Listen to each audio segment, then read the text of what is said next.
Mga kabida, isang magandang oras sa lahat at welcome po sa aking channel. Eto, magandang pag-usapan po Ito pong nangyari po kagabi dyan ho sa Davao City. Nabulabog po mga kabida yung mga tao doon, lalong-lalo na po doon mismo sa mga residente na malapit po sa bahay ng dating Pangulo. Mga kabida. Dahil napabalita po kagabi na lulusubin daw, papasukin daw itong bahay ng dating Pangulo. At isi-serve yung search warrant, mga kabida. Dumagsa doon yung mga tao, yung mga supporters po ng dating Pangulo, At kabilang na po sa mga pumunta doon ay ito pong si Mr. Randy Usman, isa sa mga leaders po ng Islam diyan ho sa Davao City at yung mga lawyers po ng dating Pangulo, mga kabida. Mga barangay officials andun din, At yun, sinisecure po nila yung bahay po ng dating Pangulo, although yung bahay na yun, wala pong tao kagabi, mga kabida, at hindi po batid kung saan po yung pamilya ng dating Pangulo, yung live-in partner po ng dating Pangulo, yung anak po ng dating Pangulo, wala pong ideya kung saan po sila kagabi at sa kasalukuyan po, mga kabida. So yun po, umabot po ng magdamag yung mga tao. Nagstay po doon hanggang dumating po itong si Davao City Mayor Baste Duterte, mga kabida. Now, doon ho sa pagdating po ng alkalde po ng Davao City, mas lalong umingay, naghihiyawan yung mga tao, nagcha-chant po ng pangalan ni Tatay Digong, mga kabida. So, tanda po ng kanila hong suporta, Okay? Now, nagsalita po itong si Mayor Duterte, mga kabida, at hihiramin ko lang po itong video po ng Brigada News FM Davao, para iparinig po namin sa inyo yung naging pahayag po ng alkalde po ng Davao City, Baste Duterte, patungkol ho dito sa napabalitang i-raid yung bahay po ng kanyang ama, Diyan ho sa Dunya Luisa Village po, sa may Ecolad, mga kabida. Pakinggan po natin itong si Mayor Duterte. Wala kaso na yun, tinuod lang. Suod sila, gusto sila mo tanaw, ana na ko'y respeto sa trabaho sa polis. Ang problema diha, wa ko'y salig sa liderato na ito.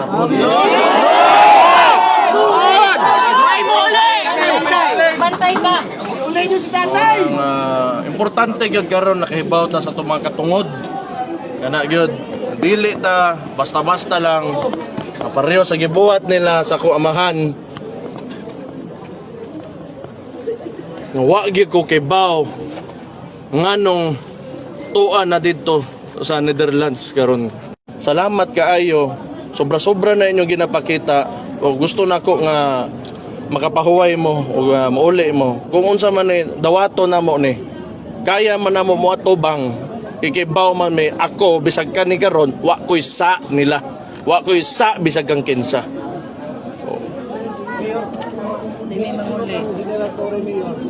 Salamat kayo sa media nga naa diri mo ramang gihapon nay uban di mangyapon among gawas dito sa kuan.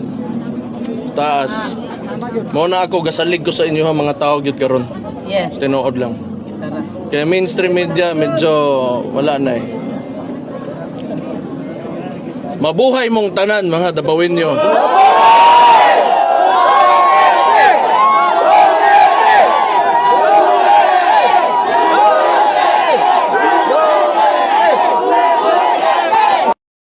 Ayun po, actually, 3 clips yan, mga kabida. Yung unang clip po, pasensya na po doon sa mga Tagalog, Hindi ho ninyo naintindihan yung sinabi po ni Mayor Duterte kasi Bisaya kasi yun Cebuano So, itatranslate ko na lang po. Actually, 3 clips yun, Yung unang clip po, mga kabida, ang sinabi po ng alkalde po ng Davao City, may tiwala po siya doon sa mga police, Police Davao, Pero doon ho sa mga namumuno, wala ho siyang tiwala doon, mga kabida, Dito ho sa pangalawang clip po, mga kabida, nagpasalamat po itong si Mayor Baste sa suporta po ng mga tao, At yun nga, pinapauwi na po niya yung mga tao, Kasi yun nga, umabot na po ng magdamag, Siguro mga around almost almost 1 na po, no? 1 a.m. na po yung time na yon, ano po. Now, dun ho sa pangatlong clip po mga kabida, pinasaringan po ng alkalde ito hong mga media, no? Lalong-lalo na po yung mga mainstream. Kasi ang sabi po niya andyan nga sila, no? Nag-cover, pero hindi ho daw lalabas yan, ano? Yung kanila pong kino-cover po na balita dyan ho sa Dunya Luisa po mga kabida. But anyway, yun nga, in-emphasize lang po ng alkalde po ng Davao City doon sa mga tao na kailangan pong malaman natin o alam po natin yung karapatan po natin, ano? Para hindi ho tayo daw magaya sa nangyari po daw sa kanyang ama, ano po, no? Bigla hong inaresto, kinuha at dinala po at andun na po sa the Netherlands po ngayon, ano po mga kabida. So yun lang po, no? Yung balitang isi-search yung bahay po ng dating Pangulo, hanggang ngayon wala pong pulis, ano po. In fact, wala pong nakitang pulis doon. Okay? Meron pong inilabas na pahayag ito pong PRO 11, no? Police Regional Office 11 at maging itong DCPO po mga kabida na hindi ho daw totoo yung balita na papasukin yung bahay ng dating Pangulo, ano? Fake news daw yun, mga kabida, ano po, na? So far, wala naman pong indikasyon na meron pong mga pulis doon, ano? Pero, meron pong napansin mga kabida na isang APC, ano? Okay? Armored Personnel Carrier. At usually, ginagamit yan po ng mga sundalo yon, ano? At unusual daw yung presence po ng APC doon mismo sa malapit lang po, no, sa bahay po ng dating Pangulo po mga kabida. So marami hong nagkaroon po ng conclusion na baka meron ngang gagawin, ano, doon mismo sa bahay ng dating Pangulo because of the presence of the APC, ano po mga kabida. Kasi yun nga, sabi ko nga kanina batay dun sa mga balita, unusual daw yung APC, no? Yung presence po ng APC doon, ano po. Okay? So, yun po, ang nangyari po kagabi, ano? So, aabangan na lang po natin yan kasi may mga haka-haka din na baka daw, pag wala na daw yung mga tao, baka doon daw papasukin yung bahay, ano po, no? Pero so far, in fairness naman po sa PNP, ano, dininay nila po yun, ano? Na wala hong katotohanan na papasukin daw yung bahay ng dating Pangulo, ano po. Okay? Tsaka wala hong search warrant na in-apply po yung PNP, ano po, mga kabida, no?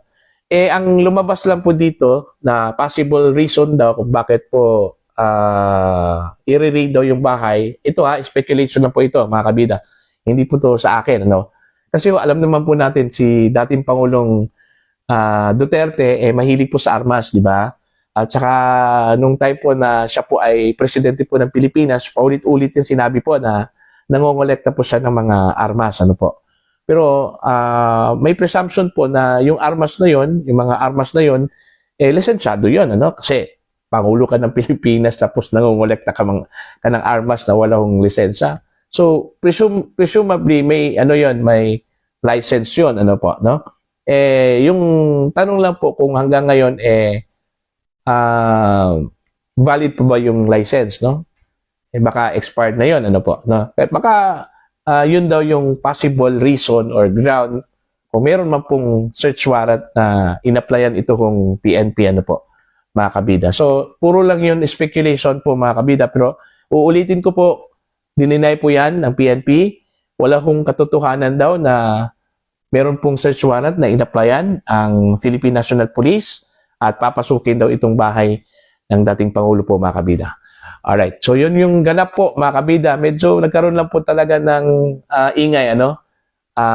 Tension doon ho sa harap mismo ng bahay ng dating Pangulo, mga kabida, kagabi because of the reports, no, na meron daw search warrant na isi-serve at papasukin daw yung bahay po ng dating Pangulo. So far, wala pong balita kung saan po yung pamilya po ng dating Pangulo, yung kanyang live-in partner, at saka yung kanyang anak. Ano? Kasi, gaya ng sinabi ko po kanina, walang tao yung bahay po ng dating